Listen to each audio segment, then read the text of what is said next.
I'm going to go first. And I want to talk about this story from IGN yesterday about GameStop's new concepts, new store concepts that they're going to be trialing over the coming months. This is from John Wilds over at IGN. I'm just going to read a portion of this. Um, the new direction, speaking of the talking about the new direction for GameStop, is part of a partnership with colossal marketing company RGA and revolves around GameStop's long held desire to quote reaffirm its place in video game culture, end quote. Quote, and this is from a statement that was released by the company. Yo, Bill, for real, welcome. It says, quote, together, GameStop and RGA are developing and piloting new and streamlined physical store concepts, introducing new ways for gamers to try new titles before they buy them.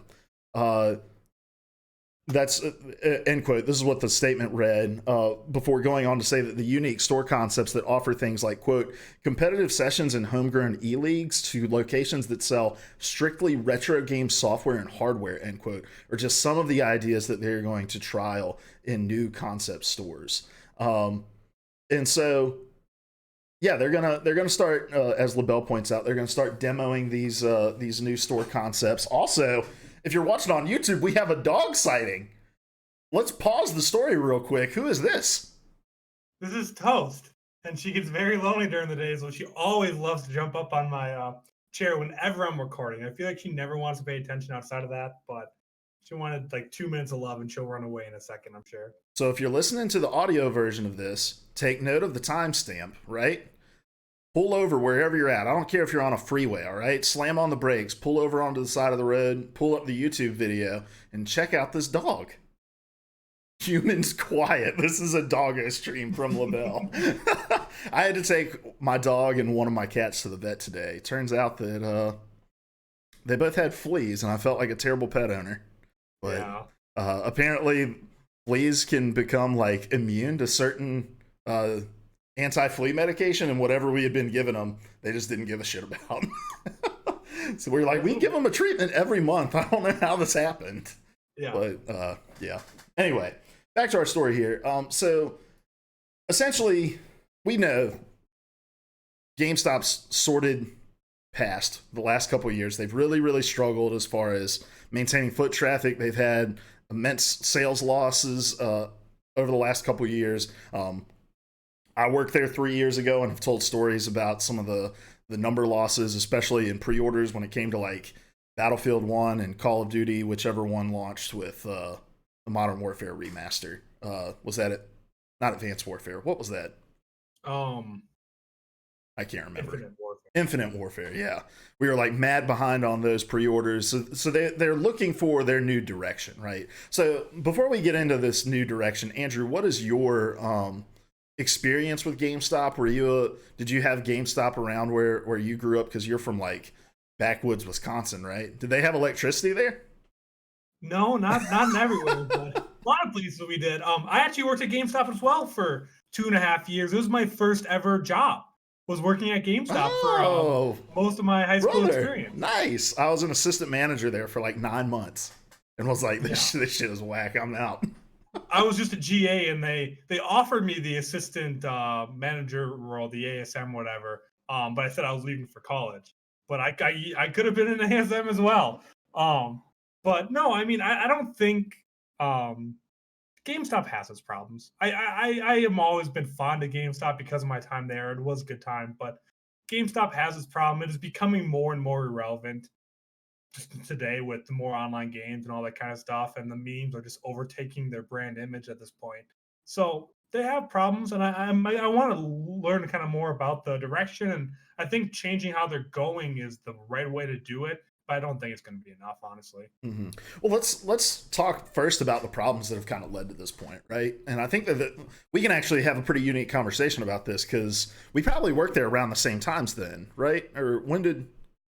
So I was college 3.5 years, so it's probably been about 4.5 years since I last worked. Okay, so I worked there in 2016, so it was about 1.5 years, 2 years after you. So okay. But let's talk for a second about like some of the issues that you think have led to GameStop's kind of impending doom that we've been forecasting, because I think we both agree that the current model is outdated. But when you look at GameStop as a company, having worked there and then just viewing it in the greater context of how the gaming landscape has changed, like, what do you think the biggest issues are with the company as a whole? I think the problem with GameStop is that when it started off, switched over from EB Games or whatever it switched over for, back when it all started, it was about the games and people that were there to play games. Well, while that does well, it doesn't sell as much as you need to run a multi-million or billion-dollar company. I don't know how big GameStop is. And ultimately, they switched over to focusing on money and not focusing on the games and the gamers. And ultimately, especially in an industry like gaming, where everyone is super passionate and no one's afraid to speak their feelings, I think that doesn't end up working. And I know that I would get reprimanded, or not reprimanded, but just reminded if I never asked about Coached. the shop sells. You would get coached. That's what they called Yeah, it when I worked there. Luke, you're that's going to it. have And to yeah, it's coach that GA. this game is 5 years old. This lady has no idea about anything, but I'm still supposed to ask her about DLC. Hmm. Like that's a good business practice because you might make more money, but it's not a good person practice. That doesn't get people to want to come back in. And I think they focused too much on money and kind of lost sight of what made them big in the first place, was that it's the place for the gamers to go. Hmm. And it just became outdated.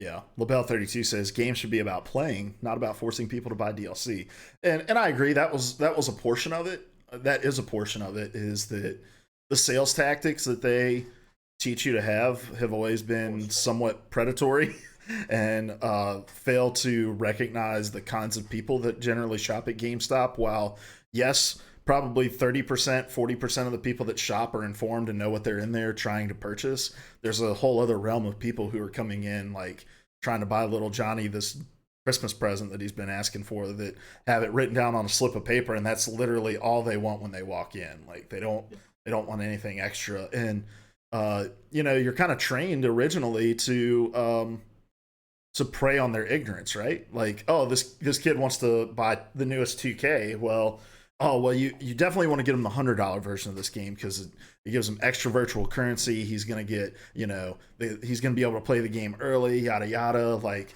you're trained to upsell these people based on their ignorance, right? And it's predatory. It's just a terrible tactic. But I think that let me kind of lay out my thoughts, and I think I've probably done this on PvA radio before, but with you having experience working there, see what you think. I think there's a few things that have led to GameStop's demise. Number one, they've never been quite able to overcome the meme from their trading credit. Now, when I say that, I have no qualms with their trading credit whatsoever. I understand. They just didn't do a good enough job educating people why it's so low. And that's an impossible thing to educate on. I remember one time I had a guy come in, and also, if you have any funny GameStop stories you want to share, have at it. Had a guy come in one time, and he brought in a copy of Halo 3, and he was like, I want to trade this in. So I checked the disc. It was like 75 cents he was going to get for this game, right? He was like, what the fuck, man? 75 cents? Halo 3 is one of the most popular games in the world. I'm like, all right, slow down. It is one of the most popular games in the world. It's about 8 years old at this point. And I pulled out the H drawer in the Xbox 360 section and showed him.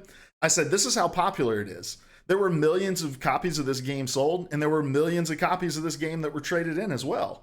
If you think that you can get more money for this, you can go sell it on eBay or Craigslist or whatever. Same thing with consoles, anything that you bring in. GameStop was never meant to be like the most competitive rates that you could get on a trade-in, right? Like, obviously there are other avenues where you can get more money, but we're a business that's purchasing something from you in the hopes of reselling it. We're not going to give you market value for it. So, yeah.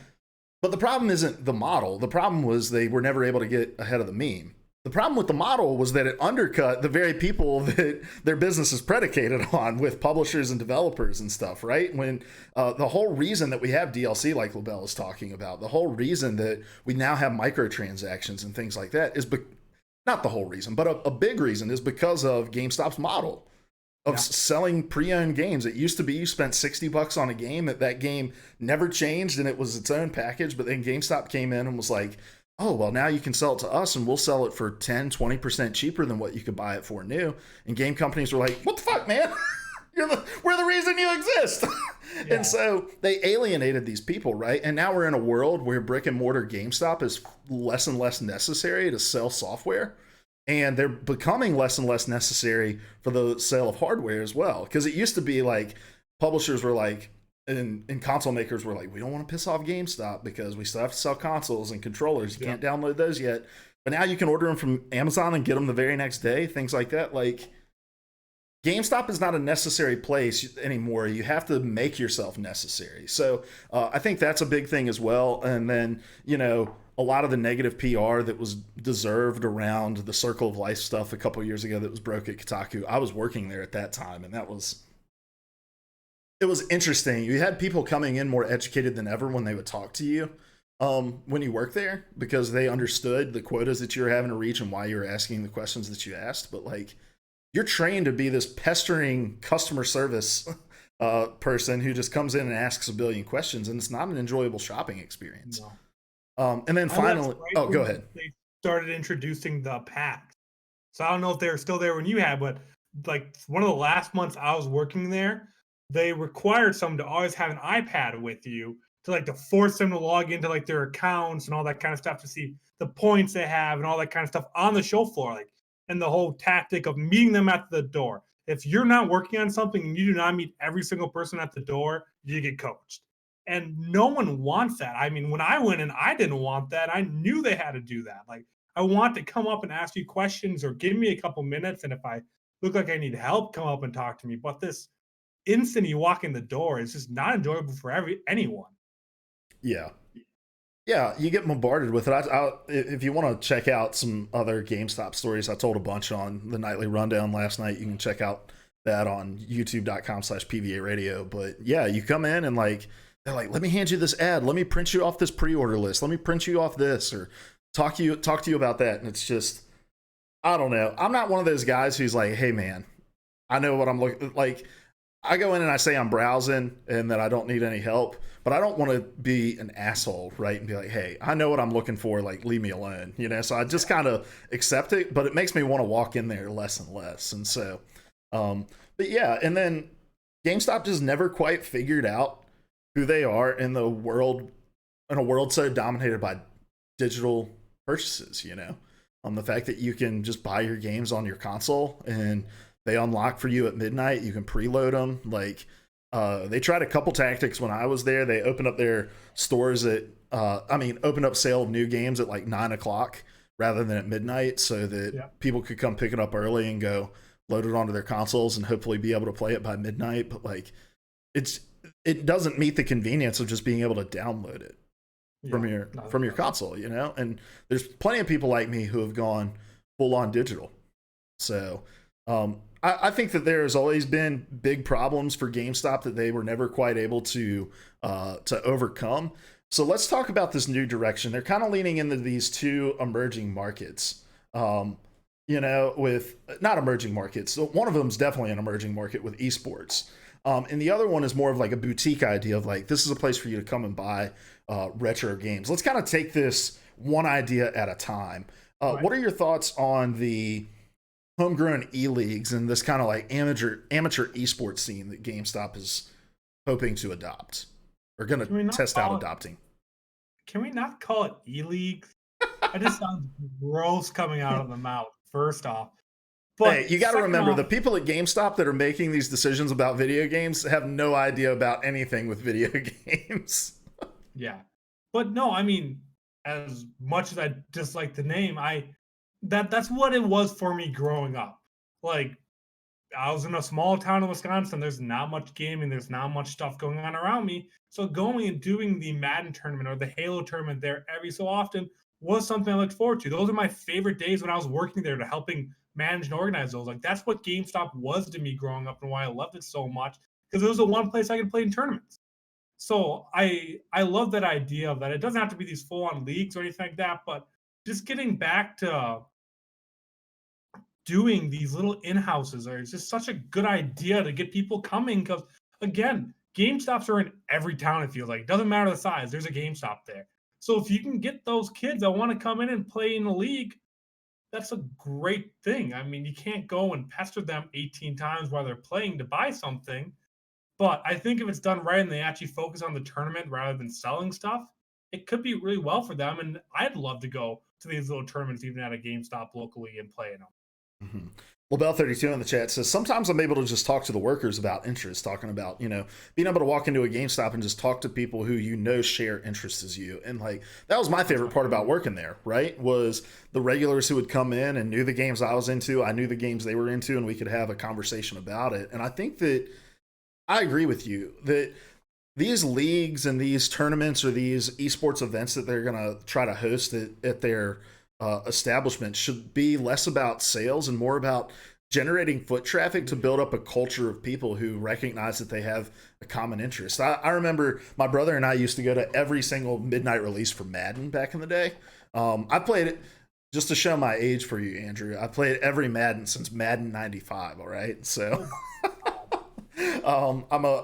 I grew up as a huge Madden fan, huge sports fan, and my brother and I would go to every single midnight release, and they always had a big tournament. And my brother and I always played pretty well in them, but it was cool because you got to hang out around other people who you knew shared these similar interests to you. And the Madden community is kind of a weird enigma of people, because Madden for a lot of people is like the only game that they play, right? But I also think, was I on the podcast?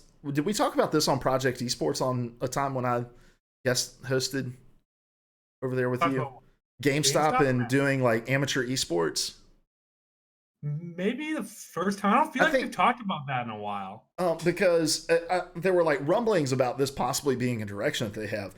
And I really honestly think like GameStop is the perfect group to come in and do this if they hire the right people at the top to make the decisions, if they hire knowledgeable people about esports to set these things up. Because if I remember correctly, the quote from that article a couple months ago was that they wanted to be like the little league for esports, for the esports scene.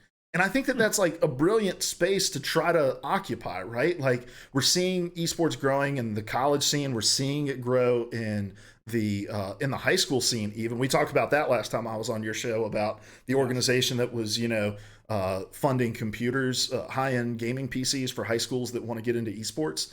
And if you can set up a cool amateur culture around that, and set up like, hey, we've got 10 to 13 year olds playing in this Overwatch competitive local amateur esports league, like, and you create this whole other culture of people who recognize the brand of GameStop for something totally different than what you and I did growing up, which was the place that like, oh, I got $20 for my birthday, I'm going to go in here and buy something. No, GameStop was the place that I would go every Saturday and play competitive Overwatch matches with.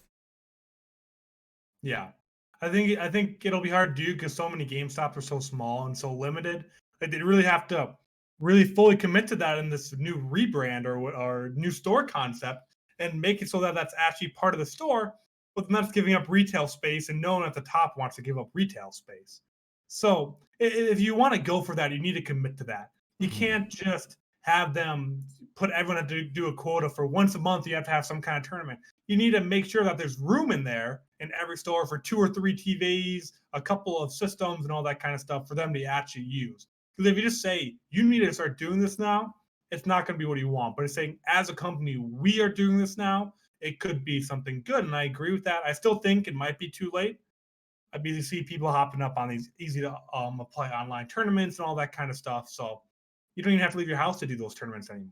So they really need to do it right if they want to do it, because if they do it half-assed, it won't work. But getting people to leave their houses, I think, would be attractive to adults that have kids who may not necessarily understand the concept of esports, or maybe they think of it more along the lines of traditional sports as an opportunity for their kid to learn to be a good teammate, learn sportsmanship, those sorts of things. And so that idea of like, hey, I don't want you just sitting behind the computer to play this. Let's go, and like, you're going to play with other people at this physical location. I can see that really appealing to them, and it would be a cool thing. So like, I'm from a small town in Virginia, right? But there's, probably 6 GameStops within an hour drive from my house or whatever. And if you had a league of those 6 GameStops, they each had their local teams and they played online tournaments against one another. And you set that up somehow. Like, I don't know. I think it could be a really cool market for them to make inroads in. I think that they're recognizing now that a lot of the physical collectible merchandise that they've populated their stores with is not going to sell. I just think about how big the clearance sections in the several GameStops I frequent around my area are, and they're all just loaded with collectible shit that's clearly been in there for a year. I saw something there the other day, a few weeks ago, that they had on a clearance rack that I was like, they were selling that shit when I worked here.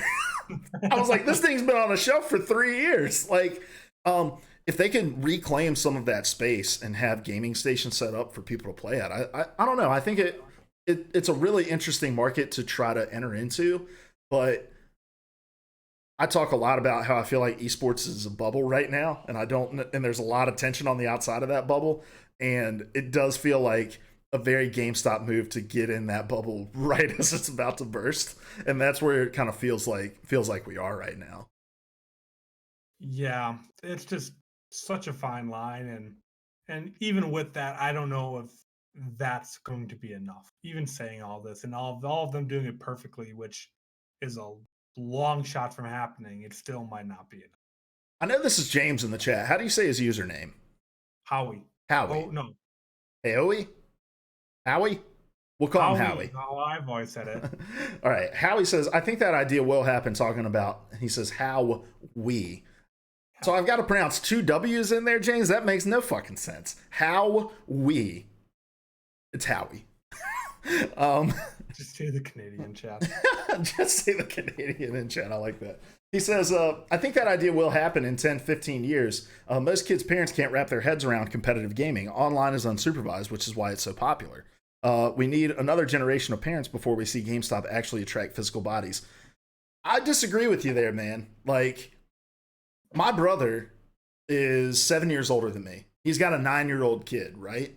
He games, like I said, we grew up playing in those Madden tournaments together. He understands competitive gaming, and he's actually called me and been like, hey, do you know of anywhere where I can get my son involved in like competitive Fortnite stuff, or like, is there any kind of organized thing I can involve him in? I think we're reaching that age where parents understand this thing. I mean, I'm almost 30, right? Like, if my life turned out differently, I could have a 9-year-old right now, 8-year-old right now, you know, like it's not unrealistic. So I don't know. I think 10 to 15 years is like a little, I don't think you're out of touch, Howie. I just think it must be the children who are wrong. I think, I think that it's more just like, we think of parents and we think of parents our age. And then when we reflect, we realize we're old fucks. And that, like, there's people 15 years younger than us. Well, maybe not. I don't know how old James is, but you know, there's 15 people 15 years younger than me who are 4 years away from an Overwatch League career. You know, like, so he says I am an old fuck. You're right. I just want to bring it up, and I want to see if you agree with something. Do I really look like Freddie Benson from iCarly? All right, I'm gonna have to look up who Freddie Benson is, but this is a rabbit hole I'm willing to chase. But No. I'm totally fine. I feel like you're doing this because you've heard it before. No, right? I haven't. Oh, okay. Which is why I'm curious. So somebody in the chat says that Andrew looks like Freddie Benson. I think you look like Freddie Benson only in hairstyle. Only in hairstyle. I don't see anything. I don't see it I don't either. Anywhere else. I don't think the hairstyle is a good thing. Anyway, that's somewhat of a compliment. I mean, he was on TV, right? So yeah. I think there's an emerging market there, though, that GameStop can maybe take advantage of. But I think in order to mobilize in such a way for them to have an impact, they'd have to spin it up really quick. And I just don't know if they've got the logistic capabilities of doing that. And the upfront cost it would take to create those kinds of leagues from an infrastructure standpoint. Think about, you know, populating however many stores with however many gaming rigs. And it's like, you're financially hurting already, and you're going to sink this cost into this. I don't know if that'll work. So that's a really good. LaBelle says it's the hair and the eyes. I don't know. I feel weird because all these pictures of Freddie Benson are like from him when he was, or this character, he's like 12, 13 years old, and I just really don't want to examine them longer than I have to. So All right, well, let's talk about the second concept, right? And that is that they want to turn some of these stores into kind of boutique, retro game only stores. Were GameStop's doing retro games when you were there? No, that happened like there's rumors of it in the back end. We were starting to put some of the SKUs in there, but we weren't buying them yet and we weren't selling them yet. Mm-hmm. So we had just started when I was working there. It was a very limited list of games that could be traded in. We weren't actually selling any of them, but you could bring N64, original Game Boy games. I think it was all cartridge based games. I don't think we were taking any kind of disc based games at the time. And the way that it worked is you traded them in and they got sent off to the Rock. And then I think they only sold them online. And maybe by the time I was leaving, there was like a select few stores that were selling retro games. But at the end of the day, it was mostly an online business. Or we could order something for you and have it shipped to store and you could come pick it up. But you could trade in a used Xbox 360 game or whatever, and we just go put it out on the shelf to resell it. That's not how retro games worked. So, how do you feel about that as like a concept though, for stores? It's a niche market and a market that they're already struggling to keep. And I just feel like if they don't have the largest and best collection, it's not going to work. I mean, they really need to fully commit to it and put it in every store. Because if it's ordering just online and getting it shipped to you, well, I'll just go buy it on Amazon. I'll go buy it on eBay. I'll just go do something like that. I mean, they need to 100% commit to that. I mean, they need to gut their stores and do half gaming, like arena, half retro games if they want this method to work. Because if they half-ass it, it's not going to change anything because people are still just going to think of it as somewhere to go and trade in their games for $3. I mean, if they can't go there and look through hundreds of retro games or consoles and stuff like that, which is incredibly hard to do because most of the games on public are really by collectors or people that don't know where they are and just hide them in their attics. So it's just a hard niche market to go after, and it's not going to be sustainable enough for the number of stores they have. Yeah, I definitely see this as being a specialized, like, oh, we've got 40 stores in New York City. We're going to convert two of them into retro only games, or, you know, um, and so I can see that working, and then accepting the trade ins for retro games in all stores like they're currently doing. Um, Howie says we have stores like that here, and they're fucking dying. Do you have stores like that, like GameStops like that, or just stores like local mom and pop places? Because I think that makes a difference, right? Like with GameStop, you're getting the brand equity and whatever that means, both positive and negatively. But people know GameStop.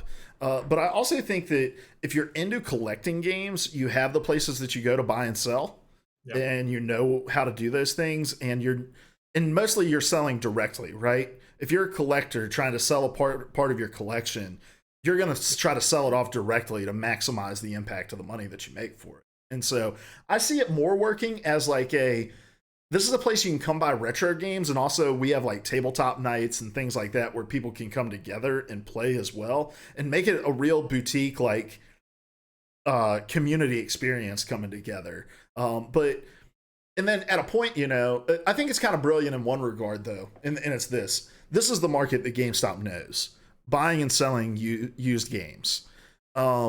And this is a way to continue to do that in a meaningful way without pissing off the people that make those games, right? Yeah. Like, nobody's making N64 games brand new that are going to go look at what GameStop's doing and be like, those pieces of shit undercutting our sales or whatever. So they can continue to try to grow that part of their business without alienating the partnerships that allow their business to thrive. So I think in that regard, it's smart, and they're also set up to do this already. They know it. But I also think that in that space, they're going to have to learn to haggle more. You're going to have more specialized people who have knowledge about what these games are talking. You can't just rely on a system telling you how much money you're willing to give for a game. Because if somebody brings in an ultra rare copy of something and wants to sell it to GameStop, it's valuable for them to have it. But if I'm going to undercut what they could go out and get on eBay by 50%, then what's the point in my store even existing? Yeah. You want to have these hot items that are like, hey, we have this ultra rare original Game Boy game on display here that you can come purchase. Like that's big impact for them, but they're going to have knowledgeable people who are going to be able to broker those deals. And I don't think they have the infrastructure to do that. No, they don't, because I remember when I was there, it was still Wii was still super big, and Xenoblade Chronicles, the first one ever, was super rare in America, and we ended up like buying it from someone for $10 because that person didn't know that. And we told around, turned around and put the sticker on it. It's like $150 for a Wii game. No one there knew that, and if you don't have people that are aware of like prices going up and down and what's valuable, well, if someone would have said, "Well, how about I give you $20 trading credit instead of the 10?" I would have said, "Hell yeah," in a heartbeat because we're still selling it for $150. Our margins are still fantastic, and you need to have that bargaining room because having that game and giving them an extra $10 is worth it to make the $130 rather than shying it away and not making the $140. So I agree with that. That we need to be able to haggle and not just type in a game and see the exact price to tell you, and if they can't accept that price, they walk. That Mhm. won't work in this. Well, Bell 32 says if they sell it for too much, I could go to an actual retro GameStop and get a better condition game from them. GameStop was selling Banjo Tooie for around $30. I found one shop that has it for 25. I think that's just the nature of any business, right? There's going to be other stores that do it competitively, but I think that because of GameStop's corporate structure, you're rarely going to run into a mom and pop shop that's going to be able to sell it for you cheaper than GameStop would be able to, right? Because if they're buying Banjo Tooie for $6, you know, for trade-in value, and then selling it for 30, their margins are ridiculous. So I doubt they're. That's another thing that GameStop's missing though, price match. And when I worked there, the argument was like, oh well, we're the only people that are doing trade-ins, and we have a unique currency and trading credit and whatever. And it's like, well, if you want to get with the modern times, you need to have a fucking price match policy on this shit. Because we had a Walmart literally in the same parking lot as us, and it was just like, I oh was well, right across the street too. yeah. Rarely is it going to be I can buy this from this local shop for cheaper. You're going to get it. It's going to be I can buy this from Walmart or Amazon cheaper. And if GameStop really wants to be able to compete with those people who Walmart doesn't, but Amazon, Best Buy, those stores, they have trade-in programs now. If they want to be able to compete with those, they're going to have to be able to price match on pre-owned games with them. I mean, it's just that's a simple step. Like that one's free. Just give me. You can send the check in the mail, GameStop. But no, I don't know if I necessarily think the retro game like exclusive store is a saving grace for them, but I do think what that can entail as far as like a gaming culture centerpiece for a community can be enough to carry them when you start to, because right now they're fighting an uphill battle on just rebuilding positive brand equity with people because there's so much negative sentiment around who GameStop is. And I don't know. I feel like you get some of that back if you're like, well, we just sell a bunch of like PS1 and N64 games or, you know, Sega Genesis cartridges. Yeah, but then you're also changing your entire target market there. Right now, it's towards parents and young kids, and with retro games, it's all older people, which I don't know if that's the best demographic to go after right now in gaming. Yeah. Yeah. No, that's true. So That's definitely true. All I right. don't want to see GameStop go away, though. I don't have faith in the strategy, but I don't want to see them go away. Oh, I don't either. And anybody who is like, fuck GameStop, I hope they close their door. Like, I just have this to say to you. Fuck you. Like, there are so many people that work for GameStop that would lose their jobs if they were to go under. Like, fuck the corporation and all that sort of stuff. I'm all about that and the policies and the way that they mistreat their workers and stuff. But to root for an entire company to to be destroyed just because, and most of the time the argument is because you got some sort of shitty trade-in offer when you tried to bring in 4 10-year-old games that you thought were worth $60 and they ended up offering you $850 for it or whatever. Like that's a stupid reason to want thousands of people to lose their jobs. But from a nostalgia standpoint, I don't want GameStop to go under either. GameStop was a huge part of my childhood. Anytime I got spare money, I wanted to go to GameStop to spend it. And so from just a nostalgia perspective, I don't want to see it go under either. But I also just recognize there's a lot of people who work there and who would be put out if they were to close their doors tomorrow.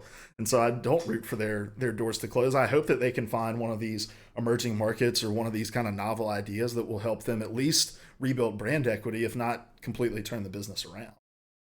So Who knows? Maybe we could see Amazon buy GameStop and kind of like what they did with Whole Foods and just turn the whole thing around. Amazon wants no part of that. I'll tell you that right now. No one wants Amazon's willing to take a loss. They're not willing to take that big a loss. Yeah. GameStop's trying to sell themselves and no one will buy it. So that is which should tell you something. Yeah.